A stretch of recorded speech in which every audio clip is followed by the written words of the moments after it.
Assalomu alaykum, hurmatli kanalimiz kuzatuvchilari. Hozirda men sizlarga MFB kompaniyasi tomonidan demak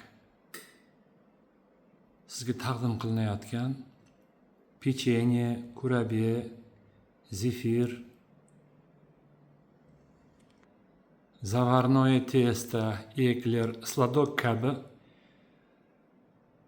pishiriqlarni demak quyib beruvchi kichik o'lchamdagi maxsus uskuna bilan tanishtirmoqchiman. Bu yerda demak hozir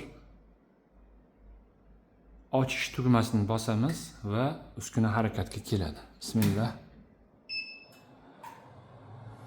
Demak parametrlar joylashgan. Bu yerda esa kiramiz. Kirganimizdan keyin aylanuvchan pechenye, kesuvma pechenye degandagi bu joyda demak biz hozir buni bossak harakatga keladi. Demak nastroykalarga kiramiz va bunda esa demak kesma gulli pechenye ham tayyorlash mumkin bo'ladi. Mana endi hozirda men birinchi bo'limdagi demak birinchi formuladagi pechenyeni chaqirmoqchiman.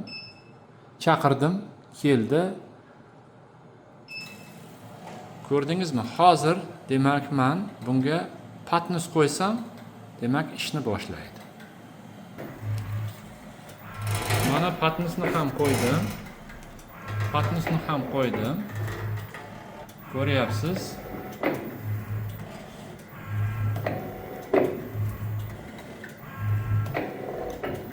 Shakl bera boshladi. Quyib shakl bera boshladi. Demak, avtomatik tushib chiqadi.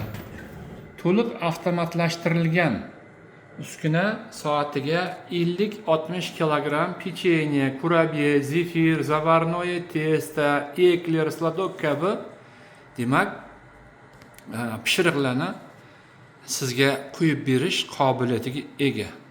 Har bir demak jarayon avtomatlashtirilgan.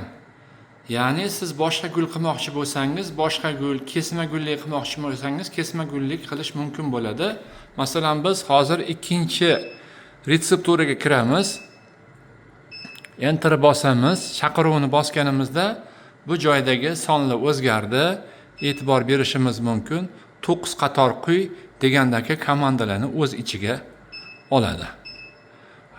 Hozirda biz test jarayonini davom ettiryapmiz. Sog' bo'linglar, salomat bo'linglar. Yaqin kunlarda sizga yana bu testlardan xamir solib ishlangan testni ham taqdim etamiz.